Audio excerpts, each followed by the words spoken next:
New week. Last week we went to Tallahassee. Great environment, great atmosphere. Disappointed with the outcome. I thought we gave a game away.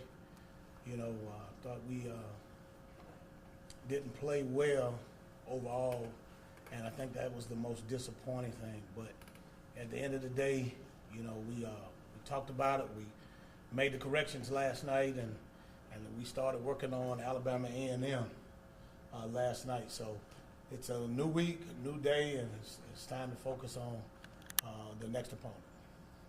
Coach, I was going to ask you about referees, but I don't want you to get fined.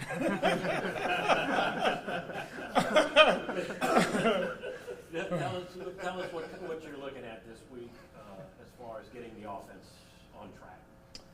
We just got to keep, you got to keep working at it.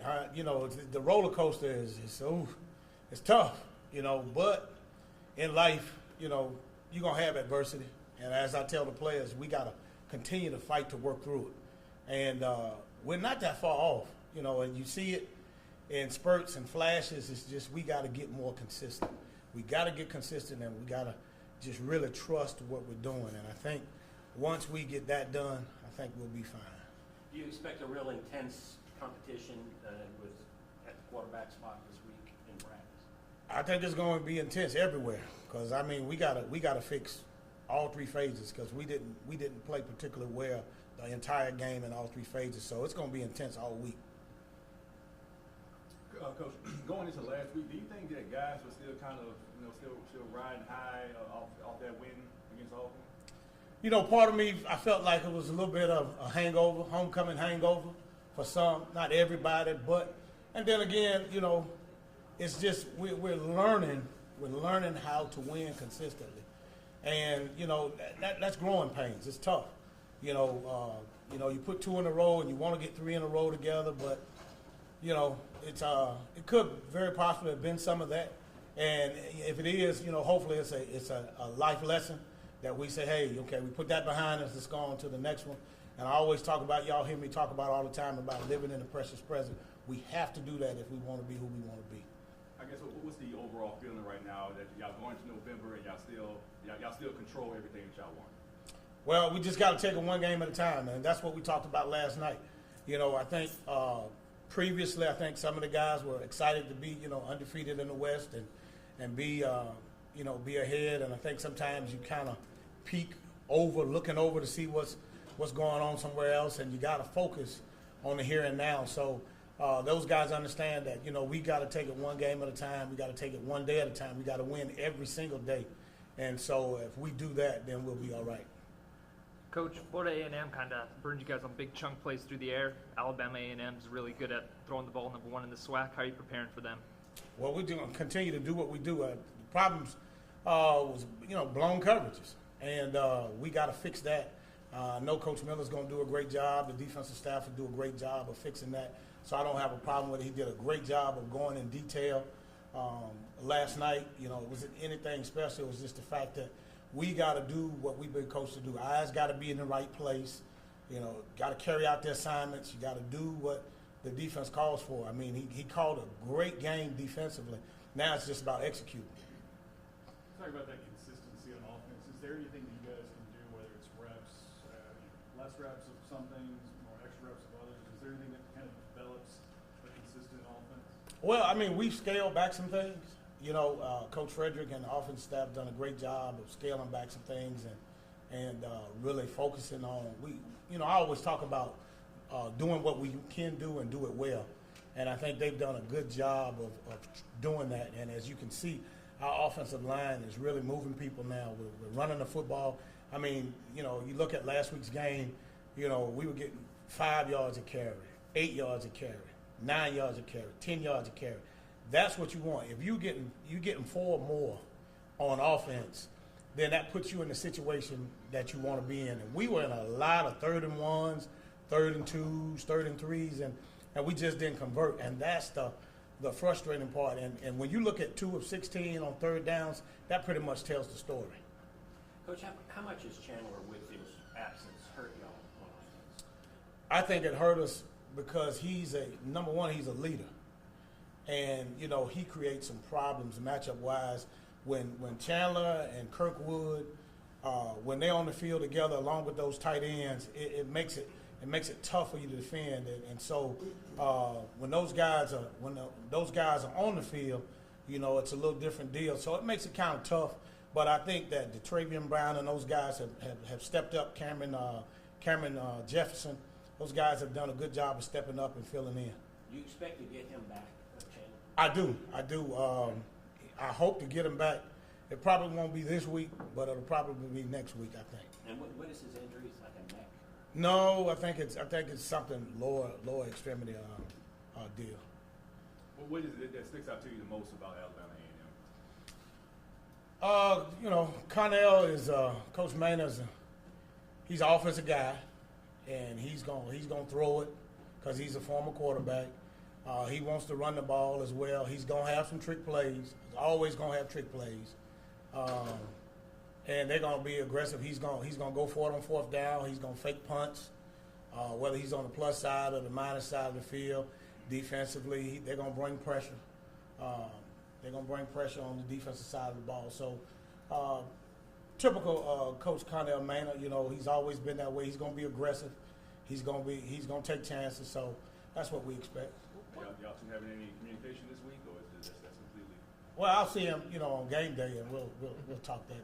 You know, game day. What's important with a coach and a team like that'll be putting a lot of pressure, especially on the special teams with fake punts? After a week, like, what are you going to do to prepare after a week where the team sort of faltered in special teams, allowing the punt return for a touchdown, among other things? Just correct it and keep doing what we do. You know, it's never, you don't ever just overhaul everything you're doing, because all you do is pay attention to, you know, the details and the techniques, what went wrong, who was out of alignment. So you correct those things. You know, we're going to continue to do what we do. We haven't had a return. And so to have that return is definitely disappointing. But, you know, what we do works, so we just got to continue to fine-tune it and hone in on it. After looking at the film, what did you think of the offensive line's performance? Obviously, the run game was going and only allowed 2 sacks, but the passing game was really not. I think they're progressing each week. I mean, to see those guys knocking guys off the ball, protection was pretty good for the most part. This was, I think, the first week in a few weeks that we've actually given up a sack. So they're getting better, and you can see the confidence. You can see the confidence amongst the guys and the communication and things of that nature. So hats off to the offensive staff and the offensive line coach, Coach Nivens, who's doing a great job of getting those guys going, and the changes and things that we've done has really helped us.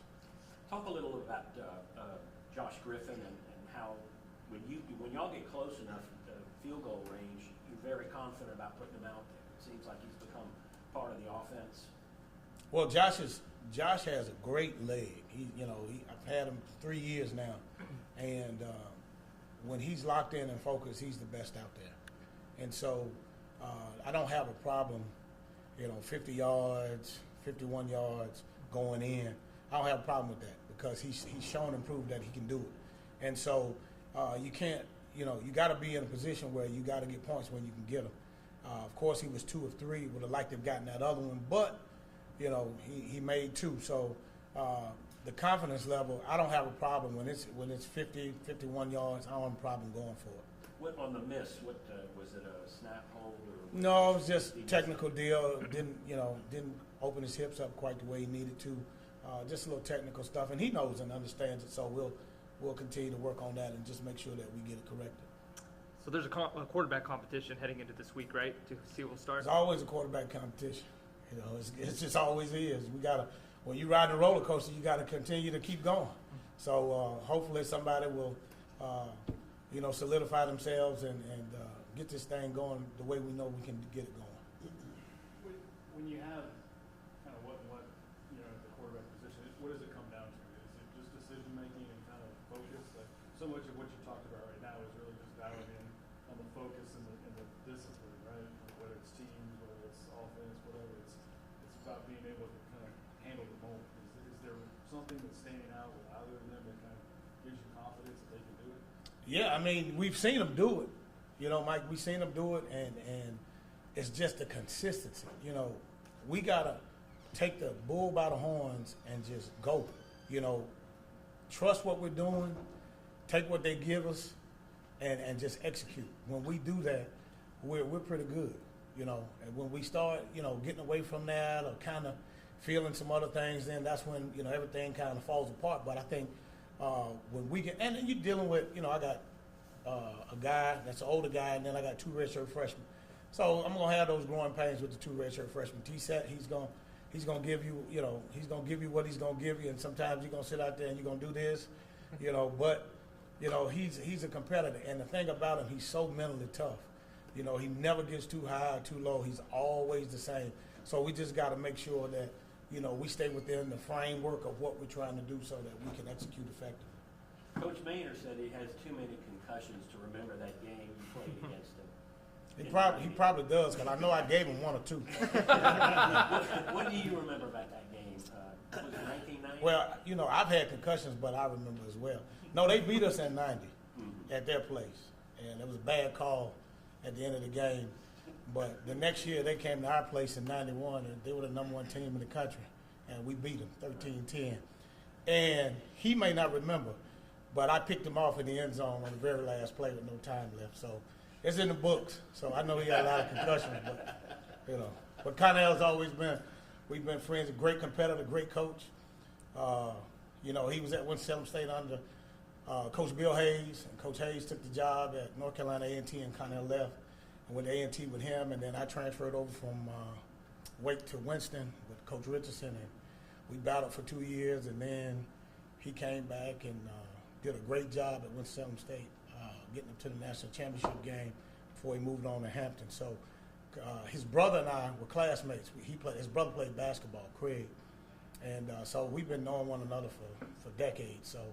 And Connell's he's a character, so just like Coach Hayes. So, you know, I laughed when he said he had a lot of concussions. So I was laughing when he said that yesterday. But, you know, it's going to be good to see him. It's going to be great to compete against him. What are your thoughts of Coach Pete making it into the SWAC Hall of Fame? Are you shocked that it took so long? Yeah. I mean, you know, I was wondering when it was going to happen, you know, and I'm glad it happened. I'm glad he's around to, you know, experience it. You know, it's just kudos to him. You know, his record is self-explanatory. His work speaks for itself. And for him to have that honor, he and Coach McNair will be going in together, so that's going to be great.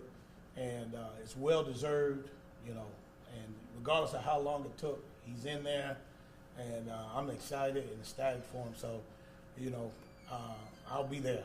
So I'm excited for him. Does Fred get any extra days off of that? Oh, no. No, he got to work. He got to work.